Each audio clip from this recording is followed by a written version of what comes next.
one of the greatest finishes we've seen all year, trailing by 16 points with about 8 minutes to go in the fourth quarter. The Seattle Seahawks come storming back and get a win. Caroline, I don't know. I want to come in and say this changes everything, and it does in the seedings, but I don't know if I'm supposed to take the Seattle Seahawks I saw for 4.5 quarters as who they are, or if the Seattle Seahawks we saw for the last half of the fourth quarter and overtime is who they are. I am lost on how to break this game down. Yeah, I mean, it's very rare that we get a game with this much hype, with this much on the line, that doesn't just deliver based on the level of hype that we were giving it. It exceeds the level of hype. Like, this was truly a Stefan from SNL Weekend Update kind of game, because this game had everything. And even though it truly had everything, even though we can truly call this one of the games of the year. Right now, I feel pretty confident in saying, call me a prisoner of the moment. This was the best game of the year. I don't think my mind is drastically changed about either of these two teams. And it's because we both, Fitz, you and I both agreed that the Rams and the Seahawks were not just the two best teams in the NFC, these were the two best teams in the NFL. Last night, I think we saw a battle between the two best teams in the NFL, that it just feels kind of perfect that these two teams split this series. Rams get the first one, Seahawks get the second one. And I think, you could maybe say, well, you thought the Rams were the best team in the league. Now they lost. Now what do you have to say for yourself? I'm kind of putting you on the spot here. So if you don't have the answer to this question, I do not blame you. A couple of weeks ago, we did a breakdown of the fatal flaws for every team that we viewed as legitimate Super Bowl contenders, which, of course, you can find that on the Yahoo Sports YouTube page. Our YouTube team does such a fabulous job. Fitz, do you by any chance remember what I said was the fatal flaw of the Los Angeles Rams? No. What was the fatal flaw? Special teams. What did we see last night? You did say that. Oh, my God. That's amazing. Let me pat myself on the back here. Let me show some notes here, some receipts here. Thank you. Thank you so much. I said it was special teams. What did the Rams do last night? They missed a 48-yard field goal, which, I'm sorry, missing a 48-yard field goal in the National Football League when the elements weren't really that big of a factor. I don't really know how you do that. That is an absolute just kick in the butt there. And then they give up a punt return for a touchdown.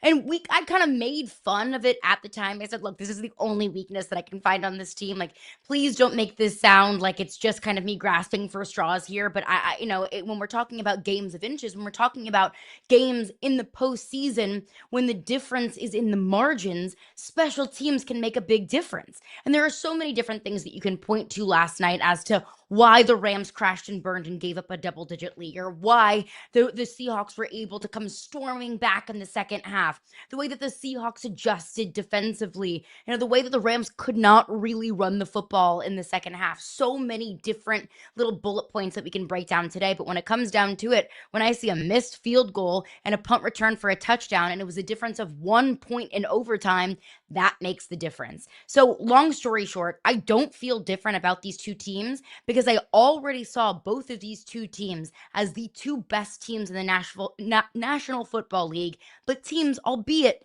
that have their flaws. Well, here's the thing. To your point, the Rams last night became the first team in NFL history. This has never happened before. With more than 500 yards on offense, no turnovers, and an opponent with 3 or more turnovers. And they lost, right? Like, that's the first time that's ever happened that a team has had those numbers and lost. And I look at that, Caroline, and I just keep thinking about this is the second time this year that the Seahawks had played a bad football game against the Rams and then stormed back. Remember, the first time these two teams played, it was a bad game by Seattle. We saw them turn the football over and over and over again. The narrative the next day was that Sam Darnold has a Rams problem, which might still be true. And through all of that, it still came down to, albeit a very long field goal, but a field goal opportunity for the Seahawks to win at the end. Now we get, it's like the same thing. How many of us, me included, I will raise my hand and throw myself under the bus.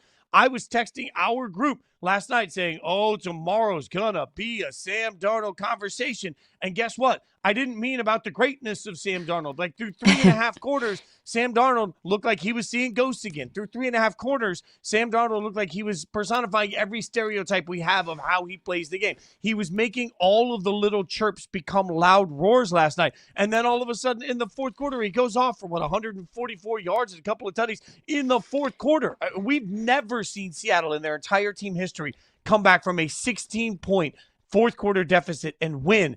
And they did that last night because Sam Darnold got hot. This offense got hot. They got the punt return. Everything started breaking their way. So it's weird for me because usually being able to win through your worst is a sign of resilience. But we've seen the Seahawks play their worst now twice against the Rams. One time they get a close loss. One time they get a close win.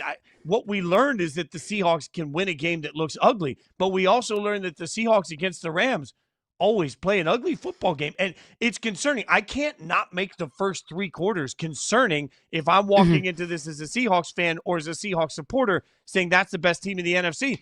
I am concerned with the way that they looked for 3 quarters, even if they looked incredible at the end. Which is another reason why I don't feel drastically different about either of these two teams, because we were texting in our group text last night, and I said verbatim, sometimes I worry that my criticism of my lack of trust of Sam Darnold is lazy, because it's just, same old Sam Darnold, and then Sam Darnold throws another brutal pick, and I'm like, nope, criticism justified, because he makes some of those just, what in the world are you doing kind of throws in these big time moments. Now, we're not going to critique it. We're not going to peel back all the layers on those picks because they won. But you can also criticize Sam Darnold and the Seahawks team in a win, because as much as I was picking apart the Rams and the small little mistakes that they maybe made, the weird phantom illegal man downfield call on the first drive, and it was a field goal instead of a touchdown. That's a massive difference in this kind of game. Well, we also have to point out the weirdest 2-point conversion I have ever seen in my entire life. It looks like it's a play that's just dead to rights. It gets batted down. They blow the whistle, and then Zach Charbonnet picks up the ball in the end zone. And it's like, whoa, hold on. Let's review it, because it was a backwards pass. And if it's a backward pass, it's essentially a fumble. So what Zach Charbonnet did was recover the fumble in the end zone. I don't even think Zach Charbonnet knew what he was doing. I think that he was just picking up the ball to give it to the refs, and it ended up being one of the game-changing, game-turning kind of plays in this game. So I think that there is plenty of good to see from the Rams, even in a loss. Their defense and how nasty they were playing in that first half. I mean, they were really upfront on both lines of scrimmage. They were giving it to the Seahawks. I think that gives me all the hope and optimism in the world that the Rams still are the team that we thought they were, that I thought they were going into that game. And I think that there's plenty to critique on the Seahawks side of things, even in a win, because we didn't see the best brand of football from the Seahawks. But I do want to give the Seahawks their due. Let me give a round of applause to Mike Macdonald for going for 2 at the end of the game in overtime. It could have been really easy for him to say, let's just kick it. Let's just go for the tie. Let's play it safe because a tie is better than a loss. No, because a win is significantly better than a tie. That a tie didn't really help the Seahawks at all in the standings. That's pretty much gift wrapping the Rams the division and the number 1 overall seed and serving it on a nice, pretty platter. I will give Mike Macdonald a whole lot of credit for saying, F it, we're going for it. We're going for the 2-point conversion. And it paid off. I think they had to, and you're right, a tie would have still clinched a playoff spot. But remembering that they lost the first game to the Rams, the analytics show that if they get a tie in this game, they no longer have at that point, they no longer have a tiebreaker against the Rams, making it almost impossible for them to win the division. So what Mike really, I think, told the world in that moment is like, hey, we've got plenty of time to clinch our playoff spot. We're going to go try and win the division and try and get the one seed in the NFC, which they may have done.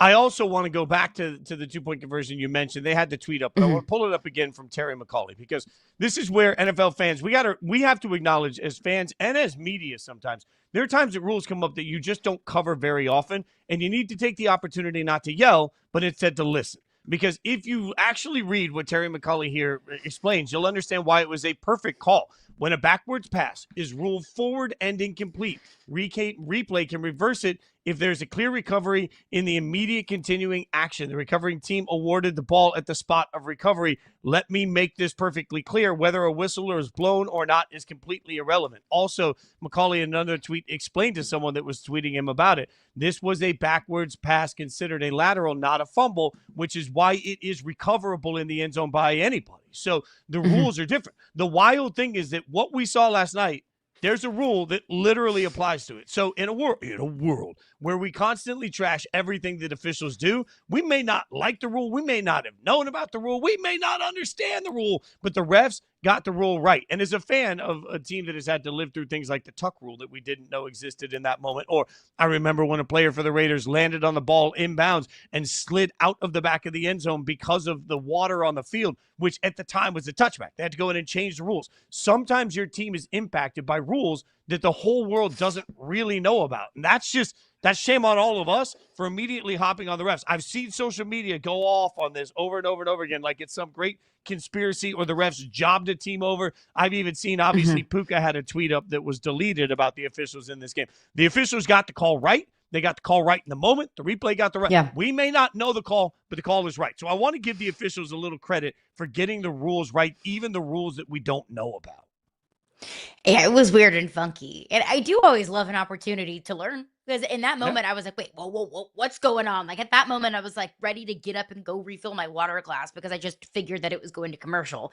And I thought, what in the world is going on here? So to your point, yes, credit to the officials for getting that one right. But can we criticize the officials for that weird illegal man downfield call? Yeah, that should have been a Rams touchdown. That was a bad one. Yeah, I mean, they're not going to get them all. They're not going to get them all. And now, here's what's wild. The Rams, obviously, because you and I talked about this all week leading up to it, the Rams don't control their own destiny now. But Seattle and San Francisco, for anyone not paying attention, Seattle and San Francisco are now in a two-headed race, essentially, for the number one overall seed in the NFC. After what we saw last night, do you think the NFC is going to end up going through Seattle or San Fran?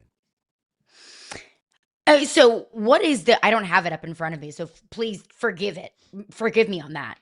The Rams still have a shot at the number one overall seed. They just don't necessarily control their own destiny. So I'm going to go with none of the above. The Rams would have to win out, and Seattle would have to lose a game. San Francisco would have to lose somewhere else and then lose a game outside of that. Or if it comes down, if everybody wins out, if the Rams win out and the 49ers win out, and the Seahawks went out, we go to week 18. Well, the Rams can do nothing. We have a head-to-head between Seattle and San Francisco. Right. That's the game that will decide it. Someone's going to have to lose. So I'll leave between those two. I'll say Seattle. But still like the Rams. When Seattle gets the 49ers, and obviously when the 49ers get Seattle, the Rams get the Cardinals. So yeah, I like the Rams' odds of winning out. And Seattle has got, at this point, Seattle will go to the Panthers next week, and then they finish at San Francisco. That game should be, if all teams win out, that game would be for the number one overall seed in the West, or in the NFC, I should say. But you do also raise an interesting point, because let's not get it twisted. San Francisco has to go Colts, fine. Then they get the Bears and then the Seahawks. So there's still a world where San Francisco has a loss before they're out of this thing. You're right. There's still a weird path that gets the Rams to the number one overall seed. So you still like the Rams to figure out a miraculous way to get to the one? I don't even think it's miraculous. They have to beat the Falcons and the Cardinals. That's fair. I trust them to do that. That's fair. I think Seattle pulls it out, but I don't think right now, if you asked me if we played this Seahawks-Rams game 10 times, how would it end? I think 9 times out of 10 last night, what we saw would have ended in a Rams win over the Seahawks. So I'm not here to doubt I want this game a third time. 100%. I'm not here to doubt we the deserve Rams this a third time. Historic night. Also, tip of the cap to Matt Stafford.